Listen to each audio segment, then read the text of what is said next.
Hello, my wonderful viewers, and welcome to another episode of Betty Adams Overanalyzes. Today we're going to take a fully spoilery look at Kaiju number 8, Chapter 81. As usual, Matsumoto does the unexpected in this chapter. For several chapters, we've been focusing in tighter and tighter on Kokoru. First, we got a bird's eye view of her deployment by literal railgun over the skyline. Then we get a neighborhood-level view of her battle with the lumbering extended neck face kaiju. Then we got the street-level view of her initial battle with Dark Kokoru. Then we got the bloody knuckles, up-close western view of her fight. Then we got a view of the inside of her mind and heart, and now I cut away to remind you that spoilers are coming. So if you don't want any spoilers, you need to go check out the links below the video to get yourself a copy of my book, Humans Are Weird, I Have the Data, a short story collection of human absurdity, available on Google, Kobo by Rakuten, Walmart, Amazon, you know. Now, you have been warned. Spoilers. Kokoru has been neutralized, paralyzed by the attack of her dark doppelganger. Her Uncle Baldy, Director General Baldy, is struck suddenly by the realization of the fact that we, the audience, have been keenly aware for chapters. Namely, Kaiju number 15 was specifically tailored, is extremely specialized to strike Kokoru in her only real weakness, her undeveloped psyche due to losing her parents. Now you say, Betty, shouldn't Director General Baldy have seen this coming much sooner? Isn't this what the entire Defense Force has been preparing for since Iso Shinomiya was captured? Isn't this a gaping logic flaw in the story? Well, yes and no. We as the audience, with the clear perspective that you get from sitting outside the story reading the pages, saw this coming chapters ago. But if you've ever read the old analysis of real-life battles, one of the critical elements the historians stress is that in the moment, in the battle, the clear conclusion usually isn't. Tolstoy went off on this rant many times in his various books. The time that really jumps to mind for me in the moment is a scene in Anna Karenina. It is a scene extremely like this one, to the point that I suspect there might have been, I don't know if Matsumoto's ever watched or read Anna Karenina, but he might have, given how similar this scene is. In Tolstoy's work, the High General of the Russian army under the Tsar, a wiry old bald man, much like Baldy here, is sitting in his temporary command bunker overseeing the battle against Napoleon's invading forces. There is even a girl that he has a fatherly interest in involved. Quite frankly, the similarities to this scene in Chapter 81, it's downright eerie. But, be that as it may, the whole point of the scene in Tolstoy's book is that the general in command, even if he did have the best intel available, does not have the same perspective as a reader looking in from the past. What is a clear conclusion and even a clear course of action decades after the fact, in a calm moment, considering all factors, wouldn't even occur to someone in the heat of a moment. So I think we can forgive this oversight and consider it an oversight by Director General Baldy, not by Matsumoto. This not realizing that Kaiju number 15 and the other Kaiju are so specifically tailored to fight each officer. Because he does eventually figure it out, and figures it out fairly quickly in context. But remember, these aren't readers of manga, these are the characters in the story.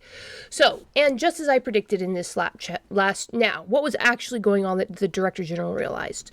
Just as I predicted in the last chapter, the watery type Kaiju is using its telekinesis to attack Captain Jinrumi with the water. While weapon number 1 can still see the electric movements in the Kaiju's brain, you have a translation barrier here. Jin is used to predicting muscle movements. He's never seen telekinesis working in the brain, so he has no previous established knowledge of how those pathways works. He has no way to predict where the next attack will come from. He is seeing the signals, but it's still reading to him as gibberish. Given enough time and experience, he could learn, but the goal is for him to be dead long before then. And that muscle-bound Kaiju with the flat head, it's using its speed and raw power to overcome the weaker pair of of platoon leaders of the 1st Division that were assigned to him. Besides that, we learned that Gatling Gun's lady's strength was getting distance from when she was training with Kokoru. Well, Gatling Gun Lady can't get distance on the Speedster, and neither she nor her partner has the raw power to straight up overcome him because, after all, they're just platoon leaders, probably pulling somewhere between 40 and 60% out of their suits. Meanwhile, our beloved Vice Captain Hoshina is getting his intense collective butt whooped by a kaiju designed to be an even better master of the blades, ironically using all the time that Hoshina spent training with Director General Shinamaya, something that's probably going to come in handy with Kaiju number 8 and Kaiju number 9's eventual battle, using that for this kaiju to learn Hoshina's combat style and use it against him. Now, we can expect Kaiju number 9 to have something equally nasty and specific planned to counter Mina. And Mina's great weakness is her lack of mobility. So we can probably expect that floating monolith Kaiju to attack her there. Because maybe it can teleport, popping in and out, and that's something that Mina just can't counter because she can't react that quickly. So, the Defense Force and all of our beloved primary characters, they're in a tight place. They are each fighting an opponent designed to be their perfect foil, attacking together with overwhelming power. So, did Kaiju number 9 leave any weaknesses at all for the Defense Force to exploit? Yes, there is one huge glaring weakness in Kaiju number 9's plan, and all it will take for the Defense Force to exploit it to turn the tide is to bring in Reno. Because, after all, that is why the Defense Force has been prepping Reno and the other rookies. They knew this was going to happen. They knew what Director General Shinamaya knew. And even if Director General Baldi couldn't quite predict the exact manifestation, he did choose to use the rookies to prepare the Force. Now, the terribly cliched manga answer for what's going to happen is for each officer to individually dig deep and overcome the problem through willpower. And given how good Matsumoto is at pulling off shonen tropes straight, I think he could do that satisfactorily. But given how Kokoru so horribly failed with that tactic in the last chapter, I don't think that's where the next chapters are headed. Because, after all, remember, Kaiju number 9 left a huge weakness to exploit. I call it the panda bear problem.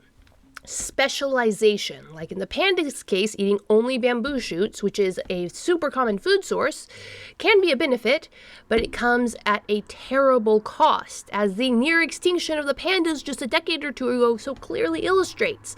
The only reason we have pandas is that the zoos were basically invented new ways of getting pandas to breed and raise their young. See also cheetahs, flightless parrots, and penguins. Any organism that is that specialized to one environmental factor becomes suddenly vulnerable when that factor is removed. So, how will the Defense Force remove the factor that each kaiju is specialized for? Enter Reno and weapon number 6. He can freeze the water that is endangering Narumi. He can steal the space the speedster needs to build momentum, or rather steal the friction. He can make Kaiju number 15 brittle enough to damage with the axe. Reno alone could counter each of these specialized Kaiju based simply on the fact that they are specialized to the knowledge of Director General Shinamaya, and the dearly departed Director General did not know of Reno's and number 6's compatibility. But Reno can't fight them all. Reno's power is incredible, but it's very, very time limited. He will at best be able to take out one of the tailored kaiju. Now, if you've ever watched any long-running team comic, be it Western or manga, you know what the ultimate answer is to this situation, to this conundrum. When your super genius enemy has specifically designed extremely specialized warriors to match your teammates' abilities, the only way to win is to swap out teammates. Batman's enemy is now fighting Superman, the Flash's enemy is now fighting Wonder Woman, etc. and so on, victory to the Justice League of America. So, all Director General Baldi needs to do is swap out each officer, right? Easy. However, there's a huge problem with that plan. Each officer is utterly bogged down. Kokoro is literally paralyzed. Hoshina is fighting for his life on our literal razor edge, and Captain Narumi simply can't escape. None of them can break free to start the attack on their Nakama's opponent. It's a perfect catch-22. Officer A can't free up Officer B until Officer B frees up Officer C, and Officer B can't free up Officer C until Officer C frees up Officer A to free up Officer B. An endless loop of can't break free. Enter Reno with his extremely short-term superweapon. Reno busts Narumi out of his loop. Narumi rushes in to rescue his 2 platoon leaders. All 3 of them split up to aid the other officers, and so on. But what do you think, my wonderful viewers? Is there another way out of this stalemate without bringing in Reno? Please let me know what you think in the comments below. I love to hear your theories. Hit that like and subscribe button. Go check out the links below the video to get yourself a copy of my short story collection of human absurdity. And peace out, my wonderful viewers.